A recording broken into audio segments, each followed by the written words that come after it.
lifelong best friend Randall had his bachelor party in Phoenix, so naturally we celebrated with a 3-day bender of golf and drinking. I stayed behind an extra day to host a meetup game at my favorite spot in Phoenix, Gila Lone Butte. We hop into the 2-3 for $1,000.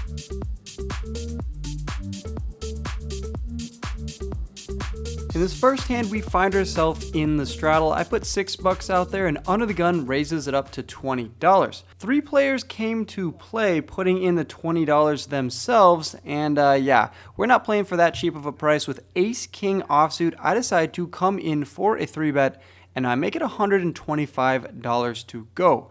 Under the Gun folds, a few other players do as well, but not Ed. Ed decides to put in the call from the button, which means we're going heads up, out of position to a flop. The flop comes Jack, Jack 4, very reminiscent of Robbie at the Hustler, and I think this is a good board to continue for a small bet. I'm still going to have all of the over pairs, and of course I could have a lot of jacks as well. I decided to go small here for $75. It kind of lets the hand play itself. If he calls, he still could have some pocket pairs, and then I would decide on the turn what to do. However, if he raises, which is exactly what happens, he makes it $225, and I think I have a pretty easy fold. Ace-King suited of the club, heart, and spade variety would obviously be a call, and then other hands here like Queen, King of clubs, and maybe 10-9 of spades, stuff like that you can continue with, but Ace-King offsuit I think probably is a fold out of position. That's what I decided to do, and we lose the first hand of my meetup. I rebuy for an additional $300 and then look down at Ace-King again, this time the better variety. Ace-King of diamonds, the straddle's on, and I pop it up to $25. 3 players put in the call, they all want to make the vlog, and we see a pretty interesting board on an 8-7-6 with 2 diamond flop. The action does not check over to myself as Lamont decides to bet out for $35 from the straddle position. I could raise here, but I think he will have some sets in 2 pairs, also some straights as well. So raising seems a little bit aggressive. Instead, I just put in the call with the nut flush draw. Unfortunately, we have the King of diamonds in our hand as well. I say unfortunately because if we had a hand like Ace-5 of diamonds, much better, because Lamont could be doing this here with King-10 of diamonds or King-Queen. So a little bit of nerdy stuff there, but King of diamonds, not the best card to have in my hand. Either way, I put in the call, nobody else decides to do so. So off to the turn, which comes the Queen of diamonds, bang, we turn the nut flush. On this 3 diamond board, Lamont does not decide to slow down. Instead, he goes for a $75 bet, and now we have a decision. Do I immediately raise here on the turn and try to get stacks in by the river, or do I just call, hope for a non-scare card on the river, and then get my stack in? I think if I'd have to lean one way over the other, I think raising here might be the better play. For instance, if Lamont had a straight, there's so many cards that would scare him. Any board pairing card or any diamond would nullify his straight, and any set would be scared of any diamond on the river. So raising here probably maximizes the amount of money we can get in. So of course, it's a meetup game. Maybe I had a few too many drinks already. I just put in the call. Can't be too bad in the long run, but look at that. Literally the nut low card comes in on the river. It's the 8 of diamonds. So now there's 4 diamonds and a board pairing card. Just an absolute disaster. He checks it over to me, which assumes that he's giving up. So I need to go for a very small bet in order to get any more money in the middle. I decided to go less than 100 for $85. After a little bit of thinking, he says he can't fold. We'll see it. Puts in the call and shows 4-5 of spades for the bottom end of the straight. So yeah, raising the turn might have got me a little bit more money there, but at least he called my bet on the river. And if you're watching this, Lamont, what a brutal run out for your hand. Flopping the straight, I turn the flush, and then the river was inconsequential, but I honestly think you kind of lost the minimum in that one. All right, the last hand of the first table. We only play for around an hour and a half at each table, so 3 hands to report here, and the last one is a good one. I look down from the big blind at 10-9 of clubs. Willie opens it up to $20, and Ed decides to put in the call. I call as well from the big blind. I don't decide to come in for a 3-bet. Willie's open here. Must have smelled a little bit strong to me. And we see a pretty good flop, which comes Queen Jack 3 with 1 club, and I start with a check in flow. My plan on this flop was to go for a check raise if Willie was to make it half pot. I would have raised it up 3 or 4x and just really put him to the test. But we don't get to do that when the action checks around on the flop, and that brings in the turn card, and I go for a small bet of $30. The 5 of diamonds really shouldn't change too much unless Willie has a hand like ace 4 or ace deuce, in which case he would have picked up a gutter to the wheel. Willie is out of the way, did not have any sort of good holdings, but Ed decides to put in the call. He wants to go 2 for 0 against me at this first table. River brings in the backdoor diamond draw, comes the 7 of diamonds. I still think there's a lot of hands I can get to fold on this river. He could have a hand like ace king, ace 10, maybe ace jack or king jack might fold to a third bet. So 10 high definitely is not good at this point. I decided to go for a $110 bet. Ed snap folds, and we are taking down that third hand with a bluff with my 10 high. Let's go. Introduce yourself for the vlog. Hello, I am Vegeta, Prince of all Saiyans, of course. Thanks for coming out, man. Of course. Legend. Pretty much my Kakarot, the Wolfgang. Here we go. Thank you, Frank. Appreciate it. Oh, you already got him? What a guy. Table 1 caps off with me meeting Vegeta from Dragon Ball Z, a pretty surreal experience. Huge fan of Vegeta, and an honor to meet him in person. Table 2 does not disappoint. We bring 1,200 chips over there and look down at King 10 from the button straddle. Small blind puts in the call. Matt decides to raise it up to $25. I call, and the small blind does as well. We are going 3 ways to the flop, which comes queen 8 deuce with 2 diamonds. Matt bets out for $25, and I decide to put in the call. A little bit loose here, Wolfgang, but can't be the worst play in the world. We do have position having the button, so Matt could be stabbing here with any assortment of hands, and then if he checks the turn, I could just blast off and try to get him to fold. Greg gets out of the way, and we are off to the turn, which comes a board pairing queen, and Matt slows down and checks. Now, if there wasn't 2 diamonds on the board, this check might mean that Matt has a queen. However, with 2 diamonds out there, a little bit scary, right? So when he checks over to me, I'm discounting all the queens in his range. Really don't think he would be trapping with a front door flush draw. At this point, the best hands I'm putting him on are any sort of pocket pairs, maybe a hand like 8-9 or 10-8. So when he checks over to me, I'm going to go for a multi-street bluff, and I got to start here on the turn. I fire out for $50, making it look like some value. A very small bet could be indicative that I have a strong hand. Matt folds. We win with our king high, and he graciously shows us ace jack offsuit. So although he did have the best hand, my bet there put him in a tough spot. We are taking down the first hand at table number 2, 1,300 in our stack. Moving on to the second hand, 8-9 of clubs from the small blind. This hand's a fun one. You guys remember from a year ago, I made a video here at Hilo Lone Butte, and Marco was a staple in that vlog. He just couldn't beat us. We're beating him in pots left and right, and he definitely showed up here, a good face for the vlog, to try to beat me in a hand. So 8-9 of clubs from the small blind. Marco opens it up from the hijack to $15. The cutoff and the button both call, and 8-9 of clubs. We're not just putting in the $15, are we? Absolutely not. We're going to make it $75 to go, really putting the pressure on Marco. If he wants to beat us, it's going to be in a large hand, and we are going to put some money in the middle. Well, Marco has other ideas. He comes in for a 4-bet. He doesn't want to invite anybody else in the pot. He wants to get heads up with old Wolfgang and take all of my chips. He makes it $180 to go. A very sizable raise here, and I decide to put in the call. Suited connectors, got to be doing it once in a while. I am out of position, but it is my meetup game, so we're putting in the call. Pretty decent flop, I must say, and a king 5 deuce with 2 clubs board. I check it over to Marco, and he goes for a very small bet of $90, around 1/4 the size of the pot. Could be check raising here, but I don't think any of his king X holdings are going to fold, so I decide just to put in the call.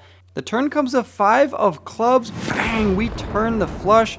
It is a board pairing card, so you have to be a little bit worried when the board pairs and you have a flush. But is he really going to have pocket deuces? I don't think he's 4-betting pretty with pocket deuces.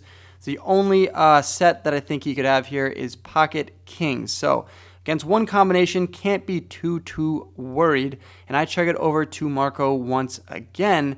And definitely not worried now when he checks behind, although I shouldn't say definitely, because he probably could check behind with kings full of 5s, trying to trap me by the river. Speaking of the river, it comes the jack of clubs, so not exactly the best card in the world. In case you had a hand like ace-king with the ace of clubs or king-queen with the queen of clubs, he's now going to scoop me, so in which case I think the only way I can play this is as a check.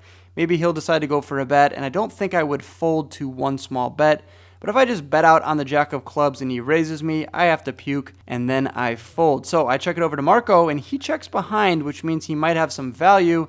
He shows the 5 of diamonds. Hey, go to the turn! Look at that turn card. Look how beautiful that was. Man, you gotta bet that one time on the turn there so I can rip it on you. But then mucks his cards when I turn over my flush, and $573 are coming over my way. And let's not forget that Marco has yet to beat me on the vlog here at Gila Lone Butte in Phoenix. Right, King Kong here in Phoenix. I am on the button. I raise it up to $30 over a straddle, and the big blind and a limper both put in the call. That means we are going 3 ways to a flop, and when you have 2 kings in your hand, it's only natural that an ace comes on the flop. Absolute disaster. We don't love it. Board comes ace, queen, 8, rainbow. When the action checks over to me, not the worst board for me to go for a c-bet on. Let's stab one time and see what happens. I fire out for $45 and both opponents fold. So even though we didn't get the exact result we wanted, still taking down a $150 pot, pretty sweet. Right, 8, 9 of clubs worked pretty nicely for us against Marco 2 hands ago. So let's pick up 8, 9 of hearts now from the +2 position. The straddle's on, and there's a raise to 20. I put in the call, and 2 others do as well. But let's not forget about Big Bad Marco. Comes in for a raise to $150.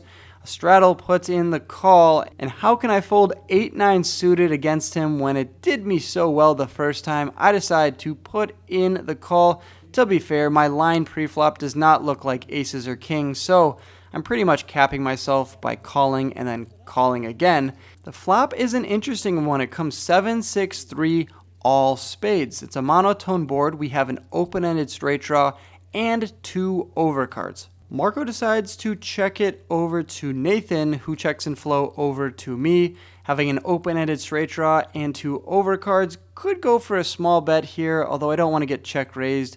Marco has a hand like pocket kings with the king of spades or something like that, so I decide to check behind on the flop. The turn's a brick, it comes the deuce of hearts, and Marco checks for a second time. Now Nathan reaches for his chips and fires out for $125. When Marco checks twice, it kind of looks like king-queen suited, ace-queen suited, ace-king suited. Don't really expect him to have too many raises, and I'm saying this because I decided to put in the call. The only thing you have to worry about is if you call and then Marco decides to come in for a raise, it just puts you in a really tough spot. But like I just said, I don't think Marco's going to be raising too often, and sure enough, he just finds a call. So I think all of those hands I just mentioned that have a spade in it would play exactly like this. And sure enough, the river comes the queen of diamonds. It doesn't improve me, but Marco could easily have a hand like king-queen or ace-queen at this point. Let's see what happens in this spot. Marco checks it over to Nathan, and he decides to fire out for $300. I make the easiest fold of my life, and Marco snap calls with pocket aces. Nathan turns over ace-king offsuit with the ace of spades, so a pretty fair fight there on that flop. It's every time. I lost kings to queens to kings, and now aces.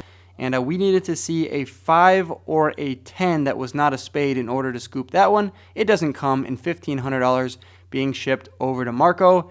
And look at that. He finally beat old Wolfgang in a pot. But let's not forget the record, Marco. I'm up 3-1. 9, 10 of clubs here from the +1. The straddle's on, and I make it $30 to go. Marco flats from the button, and we are going to go heads up out of position on a 10-9-5 with 1 club board. Pretty groovy for us. I start with a check, as a lot of my ace-king, king-queens, and overpairs might do as well. Marco checks behind, which brings in the 4 of hearts on the turn. I go for around half the size of the pot, $45, and Marco does not call or fold. He raises me to $115. Now, obviously, I'm never folding, but is calling the best option, or is coming in for another raise to somewhere around $200 to $300 the best play? Well, I honestly think coming in for another raise might be pretty great. What is he raising me with on the turn? He could have some flush draws, some straight draws. I I don't really know how likely it is he'll have pocket 10s or pocket 9s considering I blocked that. Of course, he could have pocket 5s, but maybe he just bets that on the flop. And I think there's just a lot more bluffs than made hands. I think a raise here would have been kind of nice, but instead I just call, and that brings in the ace of clubs on the river. I check it over to Marco as he raised me on the turn, and this is the problem with not raising on the turn again in my spot. When I check it over to him, he gets a cheap price to get to a showdown, checks behind saying he has 2 pair, but we're going to scoop it with 10-9 of clubs, and now the record stands at 4-1. 2-0, baby! 2-0! I turned 2 pair. Oh no! River did. Turn, river. Didn't win. Winner. Table number 3 was a lively one. We met an up-and-coming poker vlogger. We got a shot bought for us by Mike, and we met a female subscriber of the vlog. So yeah, the trifecta there. We are sitting down with around 1,300 in my stack. And the poker prodigy raises up to $25 for middle position, and I look down at ace queen of hearts from the cutoff. I decide to make it $75 to go, and the poker prodigy didn't pick up that name for no reason. He 4-bets me to $250, definitely a strong 4-bet. Can't be folding here at my meetup game. I will be in position. I put in the call. Maybe he could have gone a little bit larger, although 4-bet sizings don't need to be that much larger. I think it was a great sizing, actually, poker prodigy. I put in the call, and we are going off to a flop, which comes queen high. Queen 7-4 is the exact flop, and he decides to go for around 1/3 the size of the pot for $175. Now, he'll be doing this with ace queen suited as well. All of his over pairs like kings and aces, and then of course ace king suited and offsuit are in his range. Can't be going anywhere when I flop top pair, top kicker. I put in the call, which means we are seeing the 4th card on the board. The 3 of hearts peels off, and now PP, Poker Prodigy, checks it over to myself. I like a check back here on the turn, as I think he will slow down with a lot of his overpairs like kings and aces to trap, as well as checking with ace king suited and offsuit. A lot of his other hands like pocket jacks and pocket 10s, if he decides to 4-bet those, would also check, given the fact I called him on the flop. So I don't think checking behind here with ace queen suited is a mistake, which means we are seeing the 10 of hearts on the river, which really only brings in pocket 10s and queen 10 suited, but I don't really think he's 4-betting that. He checks it over to me for a second time in a row, and now I think thin value is in order. However, what are we really getting thin value from? Pocket 10s now has a set. Pocket jacks would really be the only hand. Other than that, king queen suited. If you guys can think of any other hands I could get thin value from here, let me know down in the comments. I decided to check behind, which is kind of a wuss play. I just don't want you to like shove on me and then I puke, so I check. Definitely think I should go for thin value, even though I'm really only getting called by king queen suited and pocket jacks that I have beat. If I get raised, then, well, I guess we'll have to figure it out from there. Instead, though, I check behind, and he shows me ace king offsuit. So yeah, even though it was fine to check behind in this exact spot because he was not going to be calling a bet, I still need to go for that thin extra bit of value there. You would think that after all the shots I had tonight, probably would have had some liquid courage in me here. I made the vlog. Let's go. But still, can't be too hard on myself, taking down a $900 pot. And that is going to bring us into the last hand of the night. $1,600 in my stack. And I look down at king 10 of diamonds from the +1 and raise it up to $15. Mike makes it $50 to go. It's a 3-bet. Remember, he was the one who bought me that shot, and he also consumed one as well. So can't expect him to have the tightest 3-betting range. He makes it $50, and the button and small blind both put in the call. I'm going absolutely nowhere. Could I 4-bet? Sure. Did I do it in the spot? Nope. I just put in the call, and we are off to the flop 4 ways. 10-8 deuce is the board, and that's a welcome sight for me. Top pair with a king kicker, and I start with a check over to Mike. Mike fires out for around 1/3 at $75, and the poker prodigy puts in the call. Now at this point, can I ever be raising? Well, what would I be representing? Pocket 10s, pocket 8s, and that's kind of it. Maybe jack 9 of clubs or spades, and then 9-7 of the same suits as well. By just calling here, it allows some overcards to peel off. I'm not scared of any king because that would make me 2 pair, so I really don't want to see an ace, a queen, or a jack. Putting in the call is a bit of a gamble, but that is my profession, and it doesn't work out well for me here when the jack of clubs peels off on the turn. Could someone have queen jack? Sure. Could someone have king jack or ace jack? Absolutely. Prodigy checks it over to myself, and I check it over to Mike. Now, if Mike bets here, he probably has some sort of value, but checking behind does not seem too strong from old Mike there. We see the 3 of spades on the river. Prodigy checks it over to me again, and I think the best line to get maximum value is to check and call a bluff, depending on the size, of course. So instead of betting here small for like $150 and trying to get called by a worse 10, a worse pocket pair, or an 8, I check it over to Mike, who waits for about 5 seconds before jamming his entire $1,200 stack all in, and Prodigy doesn't think about it for too long before folding his cards. The action's on me, and now we are in a tough spot. Can I bluff both blockers? It feels like a bluff, honestly, but Super bluff. I don't know. Now, you might think it's an easy one, just fold your cards. Well, hold on there, buckaroo.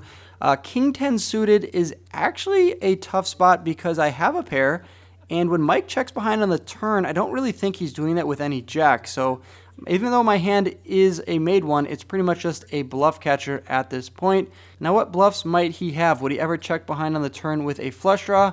I don't really know, maybe some portion of the time. He could also have ace king and king queen, ace queen, all of that good stuff, but I have a king in my hand, block some of those.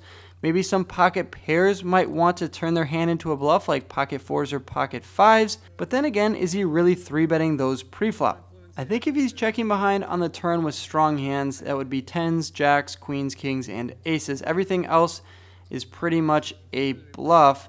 I really want to call here with my king 10 suited. You can see me kind of bending the cards a little bit. I'm talking out loud. It's just such a massive overbet. $1,200 into a $400 pot.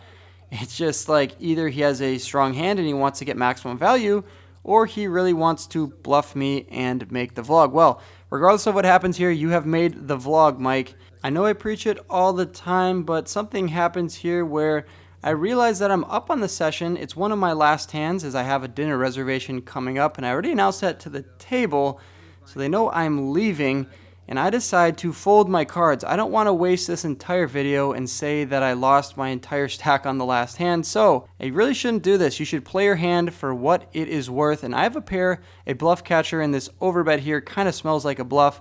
I muck my cards, just locking up this like $300 or $400 profit. If you bluffed me, you have to show it. God! I wanted to so bad. All right, I'll buy you 2 drinks. An absolute gangster move by Mike. We weren't even playing the game. You can see some faces of the other players at the table. They are in shock. I'm not shocked at all. Mike was a cool guy, and people at Meetup Games do crazy things, and this is definitely one of the craziest things I've seen here in Phoenix. He has taken down that $1,600 pot. I could have stacked him, which would have been a double-edged sword because he bought me a drink. Instead of winning an extra $1,200, we are racking up our chips and heading over to the cage. But before I tell you guys how much I made in this session, I wanted to show you guys the steak I got at Prime Steakhouse here at Gila. I went over there after the session with Frank, Kaz, and Marco and had an absolutely amazing meal. And a huge shout out to Gila for hosting this meetup game and hooking us up with that dinner. And now let's bring it to the outro. Alright, that's going to wrap up the meetup game from Phoenix, Arizona. The location, Gila Lone Butte. I ended up buying in for $1,000 at the 2-3 game. I topped up 300 more and ended up getting out for $1,656. So a profit of $356 in around 5 hours of play. Delicious steak was comped by Gila. Definitely go check out Prime if you're in the area. 10 out of 10 would recommend. I really want to say congratulations to my friend Randall for his upcoming wedding. Was a blast celebrating here in Phoenix. If any of you guys are in the area, go check out Gila. Definitely a cool property and a lot of good golf courses out here in Phoenix as well. A lot of exciting things coming up on the vlog. I'm traveling out the Bahamas, and then around Christmas time I have some other football plans, maybe with Ethan coming up. You guys are gonna have to wait to see. Make sure you hit the subscribe button if you're new here. A lot of cool content coming your way. I wish you guys a lot of success on and off the felt in these last months here before 2024. I'll catch you guys as always in the next video. Peace!